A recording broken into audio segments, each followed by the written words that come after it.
Hello everyone.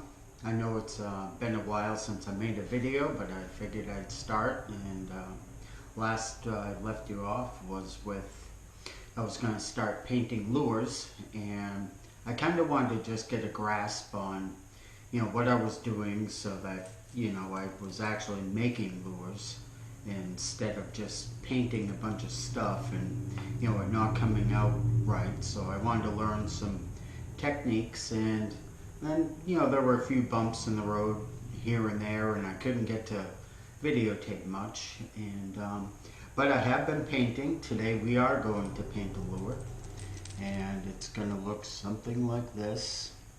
And basically, as far as patterns go, the world's a limit. It's all on your imagination and how you want things to look.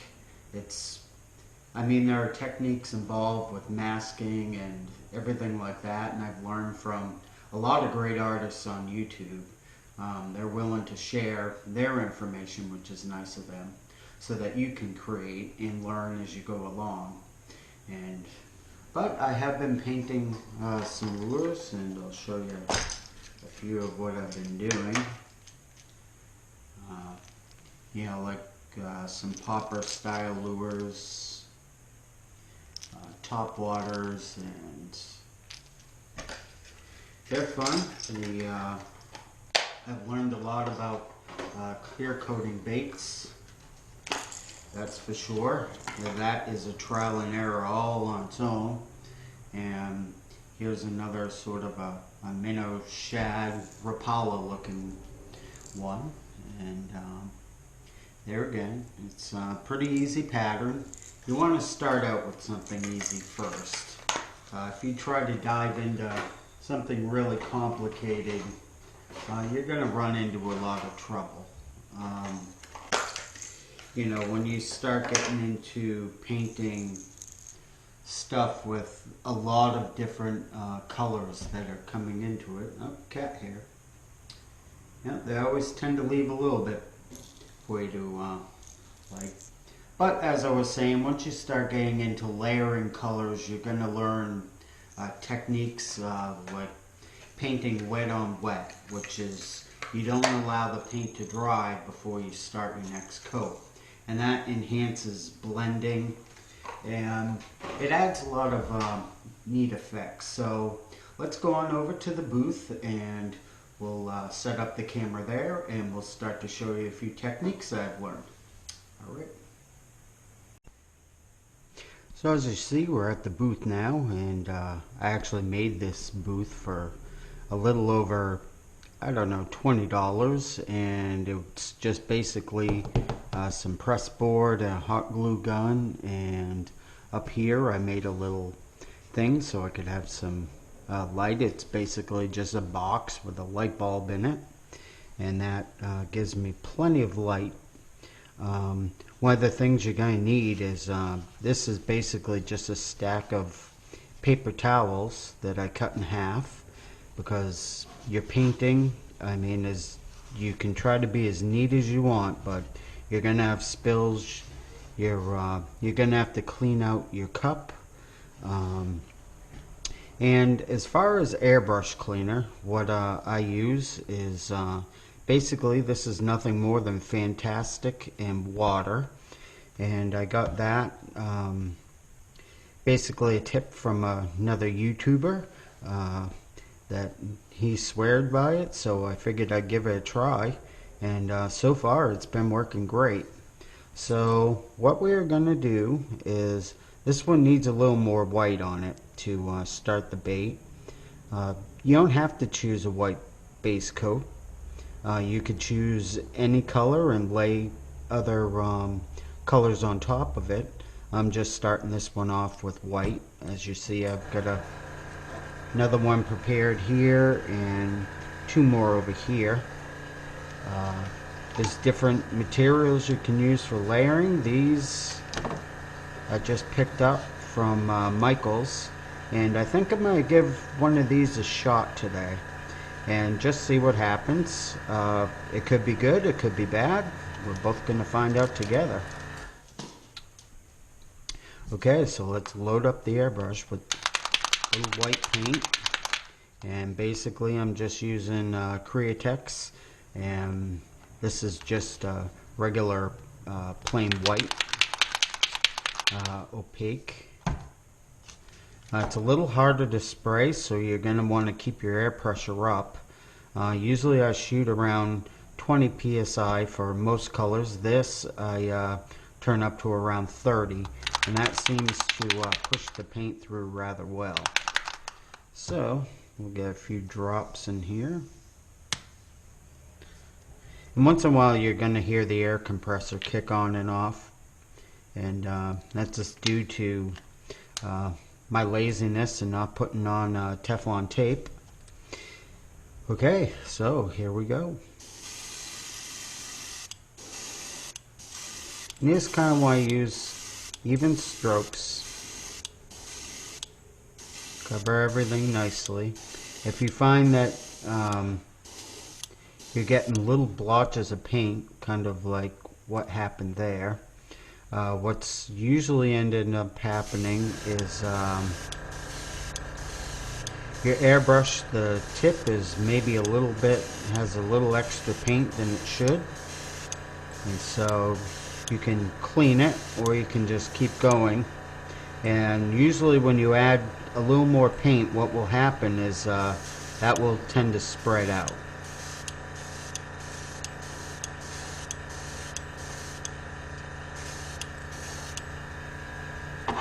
So here we go there, and that should be good. Thing looks good. We do have a few blobs, but I can take care of that real easy right now while the paint is still wet. If you just take a little piece of paper towel like this, you can just touch those dots and it'll just suck it right up. And then you won't have little blobs of paint. So that's what I did there, and now everything is nice and smooth. So I've decided just to go a little off the wall here, and we're not going to go with the bait that I had showed you before.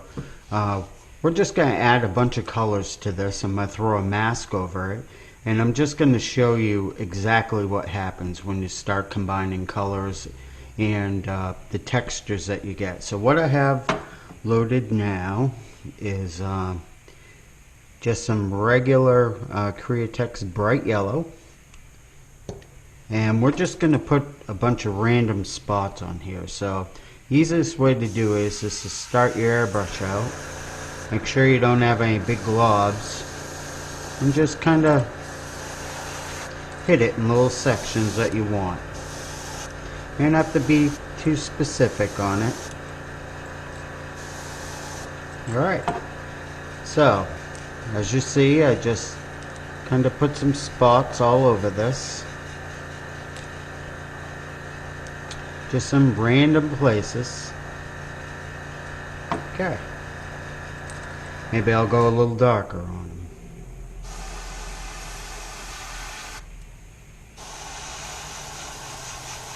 Sometimes it helps if you just start off with light coats and then slowly darken them.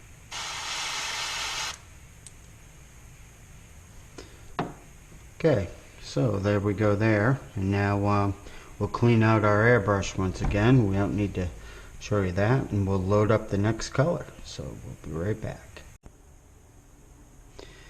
And one thing before we get going, I do have an air filter system here, but I'm keeping it off due to sound, and that way there, you know, at least you can hear my voice and not this. But what I am doing, and I usually do even with the filter on, is I'm wearing just a regular mask like this. You can get them off of Amazon pretty cheap. So what we're going to do next is we're going to use pearlized paint. And what pearlized paint is there's actually little bits of kind of like shiny glitter in a way, if you would. And So it reflects a lot of light. There is advantages to it, which the paint looks really cool. The disadvantages, you have to run higher pressure on your airbrush, otherwise you'll get clogs. And when you get clogs, then you get splatter. And no one likes splatter. So what we're going to do is we're going to use a pearl magenta, which should show up pretty good against the yellow. And so we're going to give that a shake and put it in the airbrush. Just a few drops, that's all you need. Start your airbrush off. Make sure you get all your cleaner out, and that looks good.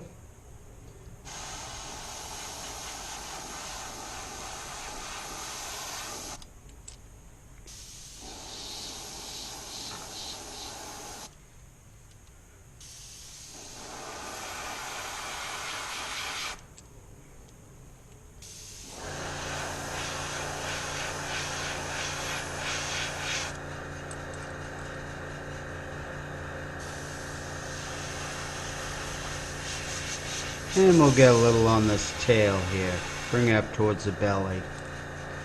That looks good. We've left a little bit of white in there. We're just going to darken up a few spots here. Right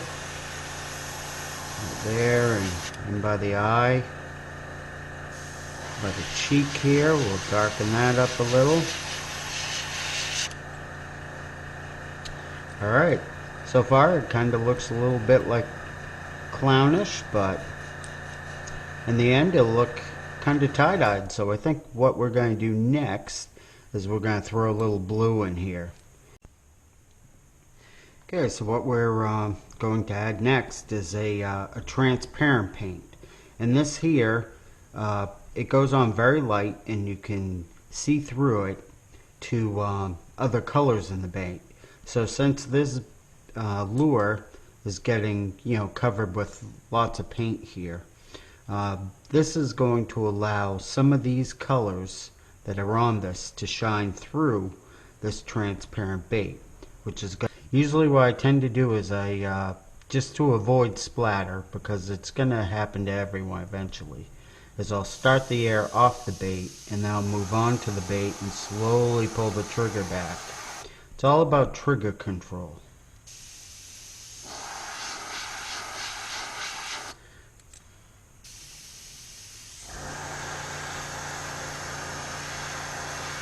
And you'll learn it as you get to making, and practicing with your airbrush a little bit. It's all it really takes is just some practice. And once you achieve all that, and you can get control with your airbrush, you'll be able to really, just pinpoint where you want to paint the bait. And you'll be able to layer on as much paint as you want. Make things darker.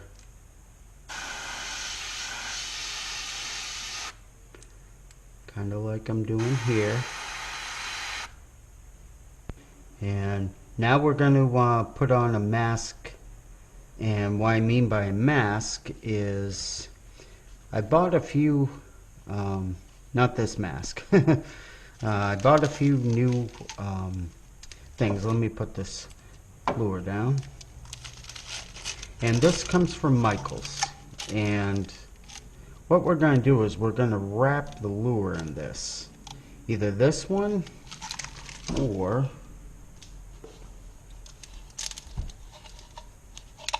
this one here. This one's got finer holes, which I'm thinking I may want to do this one. I am interested in this one though. Decisions. We're going to go with this one. This one here is more of a mask that I've used in the past. This could be a total failure, but we're going to go for it and see what happens. Alright, let me get this masking on. So in all great lure fashion, here is the lure. It's all masked off, and it was a little bit smaller than I wanted, but it still covered this bait okay. It's not going to work very well for a bigger crankbait. Unless you can really mask it off any way you want. But at any rate, we are going to mix it up a bit. So we're going to throw a little transparent purple at it. We're going to throw, let's see, a little wicked orange at it. And we're going to put a little transparent red. We're just going to make this thing like a giant tie-dye. And as crazy as it sounds, it'll look neat, I hope. So let's start out with the purple. So we'll get a few drops of that in our airbrush.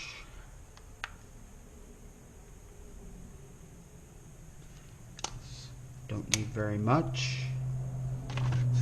And we'll check it out on paper. Ooh, that's looking nice. Okay, so let's plop a few little, remember, off pressure onto bait. Put a little purple in there. Off pressure onto bait. There we go, a little more purple. And where that little spot is in there, where it didn't quite cover, I don't know if you can see it or not. Probably not, but at any rate, there's a hole there. And we're just going to put a little purple in there. Now we'll clean out our airbrush a bit. And this is when the wet on wet technique's going to come in. So, pop the cap on that. 2 or 3 drops will do.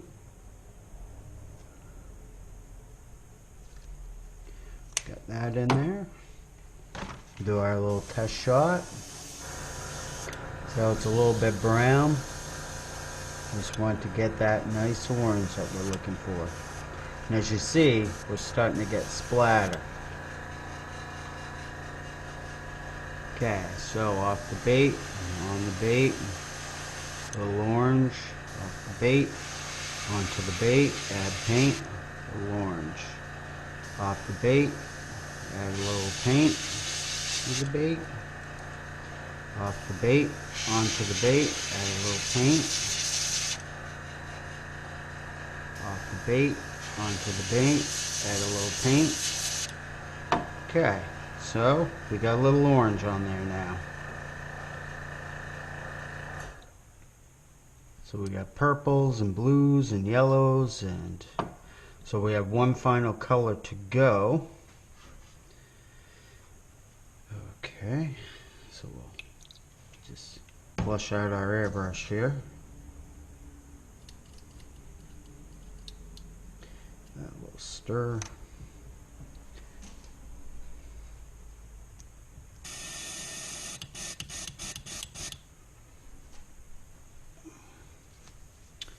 Wipe that out.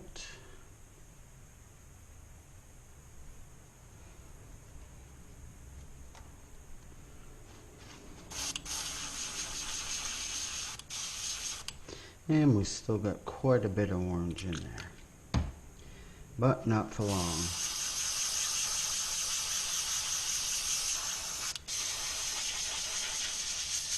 Alright, that'll be good. Now for our red. Try not to shake the camera, it's kind of like on my head, so just gotta bear with that until I figure out a better way to do this. Oh boy, that was a lot. Here we go. Off the bait, onto the bait, little paint. Off the bait, onto the bait, little paint. Off the bait, onto the bait, little paint. Off the bait, onto the bait, little paint. Off the bait, onto the bait, a little paint. And what I'm doing is, as I said, that's going to reduce your splatter when you do this. So when you get off the bait, add your air, that's going to take up the splatter, and then onto your bait and add a little bit of paint. So I've decided to add a little change to this. And what I did was I used white, and I kind of essentially I muted the colors a bit, but what that's gonna do is it's gonna enhance all the bright colors, hopefully, which I'm sure it's going to help out quite a bit. Now what I'm going to do is I'm going to spray a metallic black. It's actually a pearl black, and I'm not going to cover the bait. I'm going to hold the bait at a 45-degree angle like this, and I'm going to shoot across the bait this way very lightly. And what that's going to do is it's going to give all of the colors a 3D effect. So you're going to essentially be creating a shadow, and each of these the webbing here is going to block some of the paint. You don't want to load it up to the max. You just want to barely cover that, so that it just creates a shadow and not colors it. Okay, so I'm going to put one more clip here just because it's a bit loose. There we go. Okay, so let's shake up our paint, get some of that pearl silver mixed around.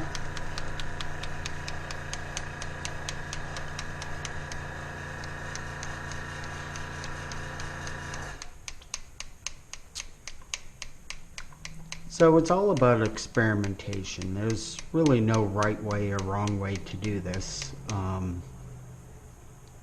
You just create lures by how you want them to look.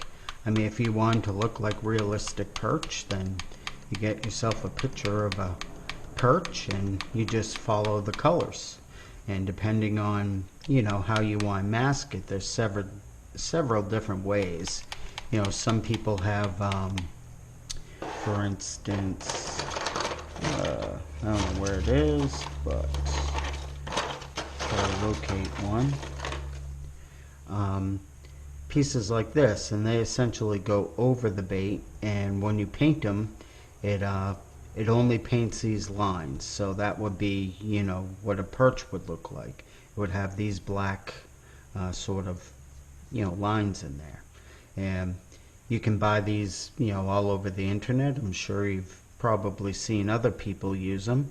I'm actually making them myself on a 3D printer. So now that we've unmasked the bait and we've taken this little piece off that we painted over, here's the effect that we got, and you can see all the different colors that we put in, and you can see the black shadow and the muted white, but all the colors come right through that. So that's what kind of makes the masking interesting. So we could add some black and blacken up the eyes a bit, and maybe put a fin on it. Maybe behind the gill here we could put a little black paint or something like that. But for right now, what I'm going to do is I'm going to choose a set of eyes, and we'll put those eyes on, and then after that it just goes on to the rack for clear coating. So I've chosen some eyes, and I figured that since this was a very colorful bait, I would use these ones here. These ones sort of have a fluorescent green background to them with a darkened pupil, and they sell all kinds of different eyes out there. These are the only ones besides a regular standard color white back and the black eye that I have, so I wanted to use something with a little more color. It helps to have an X-Acto knife, because there's a little bit of a film on here that you have to kind of peel off to get to the eyes. So what we'll do is we'll just peel that back here.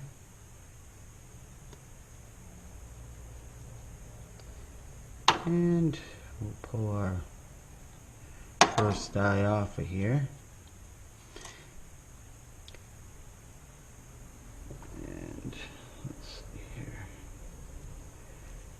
I don't know if I can get this on camera or not, but you'll get the point. So you just kind of want to set it into the socket of the bait or the lure that you're painting and press it in. Some people use super glue, which, you know, you can do. I always feel that the clear coat's going to, you know, just seal them in anyhow. I use a rather thick clear coat. I haven't you know, crossed over to the dipping stuff yet, which a lot of people are using. So there you have it, the tie-dyed little bait. It's kind of a fun little project to paint, and that eye there could slide back a little. Okay, there we go. Alright, so we'll bring you back over and we'll give you a closer look at this lure. And I have a feeling that this is probably going to be as good as I can get it anyways, due to the light sources that I have in this room. Alright, well, I do want to thank you for watching, and we're going to be doing, you know, more painting videos and some other stuff. So I hope you have enjoyed this video and learned something. Please like, share, and subscribe as always, and thank you very much for watching. Alrighty, from all of us at Mastercraft Fishing, we appreciate you spending some time with us today. Okay, alright, bye.